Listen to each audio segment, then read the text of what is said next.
East Greenwich High School Wall of Honor inductee, Phil Garvey, class of 2020.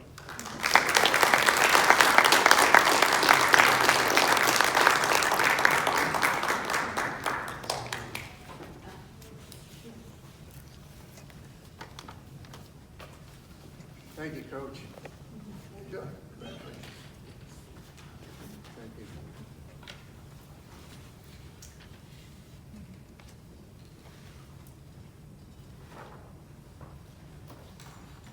Well, the first thing I want to do is thank Coach for that introduction.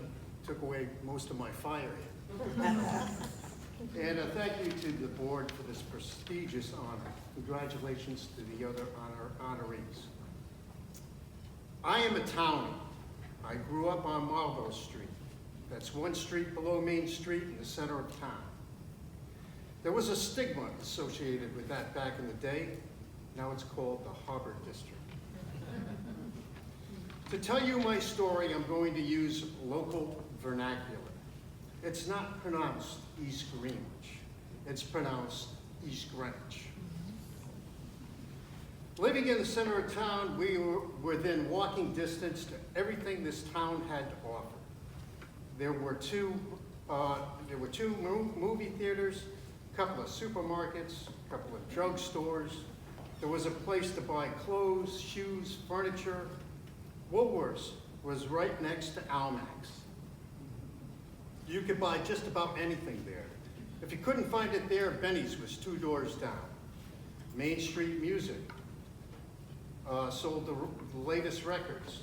There was a Newport Creamery, a Dunkin' Donuts, several good restaurants, luncheonettes, and a diner. And who could forget Tommy Sparrow? Tartar Yussi had a variety store on the corner of Duke and Queen. His sisters made sandwiches in the kitchen. Sandwiches you would drive miles to get your hands on. Except we didn't have to drive. We could walk there. Tartar Yussi was an athletic legend. It was said that Tartar got his nickname because as a running back, he couldn't be knocked off his feet, that his feet were stuck on tar. As kids, we were all over town. Our parents had no idea where we were. By today's standards, that sounds like irresponsible parenting, but it wasn't. East Greenwich was more like a village then. Adults would say to me, "I know you, you're Jack Garvey's boy." Lost my split. Oh, here we go. And so there was always a set of eyes on you. And you better not misbehave because word of it would get back to your parents before you got home. We would walk up to Eldridge Field for a pickup game. No adults, no referees, no uniforms, no trophies. In the 60s, the Lions Club began a project to plant trees all along Main Street. Bob Delisle, he owned East Greenwich Oil Company right there in the center of town. Bob was instrumental in getting that project done. In the 80s, the gas lights were put in. Imagine, if you will, it's the holidays, and you are strolling down Main Street. All the shops are festively decorated. The trees adorned with lights. The gas lights are lit up. Christmas decorations everywhere you look. The town hall is tastefully decorated, and it looks majestic. There's a gentle snowfall. It's like something out of a Norman Rockwell painting. I want you to hold on to that thought, because time passes, sophomore year, junior year. It's now well into the fall of my senior year. Football season is coming to an end. I hear my classmates talk of their plans after high school. I'm applying here. I want to go there. I had no plan. I wanted to continue to play football, but that meant attending college. My parents couldn't afford that. It was never even discussed. At the completion of the football season, I came to a realization. Colleges don't give money to pretty good football players, and they don't give money to C students. I needed to come up with a plan. But for now, I am enjoying my senior year at East Greenwich High School. And during my senior year, I took a woodworking class with Lenny Lynn here. He was a great guy. Mr. Lynn here taught me how to use power tools and make things out of wood. He gave me the fundamental skills to build upon, which took me from making birdhouses to building my house. Graduation is come and gone. It's a few weeks into summer, and I came up with a plan. I joined the Marine Corps. The plan was that I would give the Marines 4 years and then attend college on the GI Bill. And so I got my work done. And at the end of my first semester, I have confidence that I can do this. Time passes, 4 semesters at CCRI, and 2 football seasons have passed. It's now time to transfer to URI. URI has a football team I could walk on. But the reality of my situation is that I have to work to support myself. Instruction at URI was the same as CCRI. Everything is laid out. There's no surprises. I got my work done, and after 2 years at URI, the reluctant student has a Bachelor of Science degree in hand, which would later become a Master of Science from URI.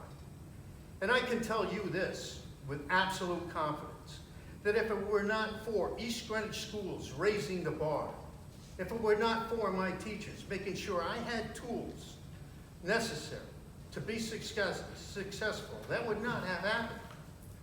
Teachers like Ray Alfano in the English department, Carla Roberti in the math department, Frank Hand in the science department. He sparked an interest in science I didn't know I had. With teacher certification in hand, it's time to find a job. After a year of substitute teaching, I got a job at LaSalle Academy. I was to teach physical education, health education, one section of general science. In addition, coach football, baseball, and wrestling. I became aware of a Marine Reserve Squadron in Massachusetts. Ironically, the squadron had the same type aircraft I knew so very well. So I joined the Marine Reserve. Things are clicking along, teaching, coaching, the reserves. I got married. I married a townie. My wonderful wife, Chrissy Holmes. She grew up on Norwood Avenue. That's a stone's throw from Eldred School. Honey, call the doctor, cancel that stress test. Just tell him you've been married to me for 32 years. It's 1991, things are heating up in Iraq. My squadron is called to duty for Operation Desert Storm. As we prepare to deploy, I receive orders to Officer Candidate School, Quantico, Virginia. I'm going to boot camp again. Officer Candidate School, OCS, is very different than enlisted basic training. At Paris Island, the drill instructors push the recruit to succeed. Failure is not an option. At OCS, the drill instructors try to trip you up. They push you to expose your weakness, and then they drop you. Dropped on request, DOR. My class, the 146th OCC Officer Candidate class, we had 54% attrition. 54% did not graduate. Marine Corps is just fine with that, because if you don't meet their standard, you'll never be allowed to lead Marines. After my commissioning and attendance of the requisite follow-on schools, I was reunited with my squadron.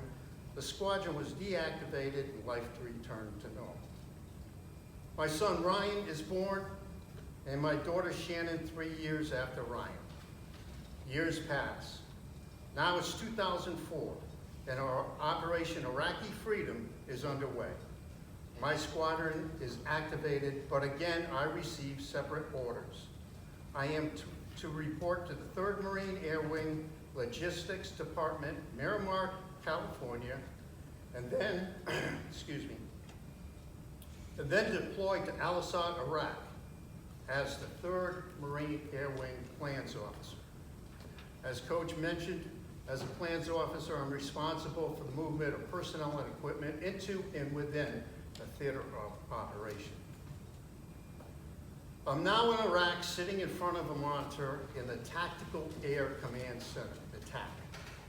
There are many lieutenant colonels, majors, and captains in the TAC, all working their little piece of the puzzle, basically the general staff. Every morning at 0700 hours, the general received his morning briefing. One by one, the general staff would present. There are 2 things to remember when you're briefing a general conducting war. 1 is brevity. 2, speak only to your piece of the puzzle and speak only what you know to be factual. In addition to being the plans officer, I was given a task of the cleanup of the flight line. The cleanup is a strip of bombed out buildings and debris that ran along the flight line. Buildings we bombed out before taking over the airbase. A local man, an Iraqi, who operated a construction company, was contracted for the cleanup. He organized his workers, and they were all vetted by intelligence and base defense and given the documents necessary to pass through security. The cleanup is progressing, and I would drop by occasionally to check on progress. I came to know the owner of that company. He was an engineer. He was bilingual. He conversed in English. There was no way that it was going to happen the other way. Anyways, so I lost my place. Bilingual, and I would bring him cigarettes, and he would offer me sweet tea. One day, as the workers were making their way through security, a suicide bomber mingled with the crowd and ignited his vest.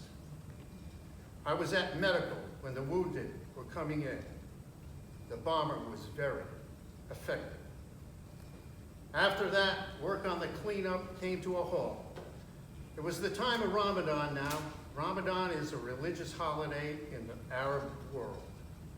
Time to be with family. Some time passes, Ramadan has come and gone, but the workers did not return. One morning at the general's briefing, the general asked, "What's happening with my flight line cleanup?" "Sir, the workers did not return." General asked, "Why?"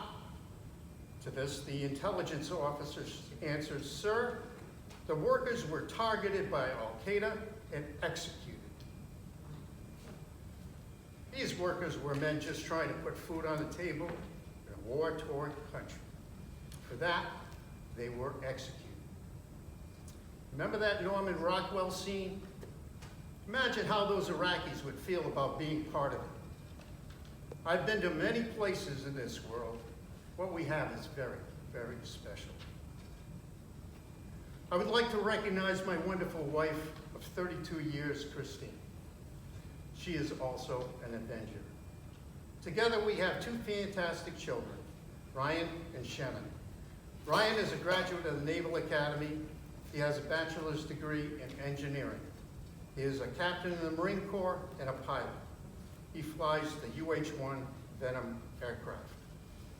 My daughter Shannon is a graduate at the University of New Hampshire.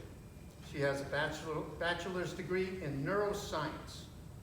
She is in the master's program at UNH in the creative writing department. She aspires to be an author. I know she will be. I'd like to thank everybody for coming out tonight. And with that, I'll say good night.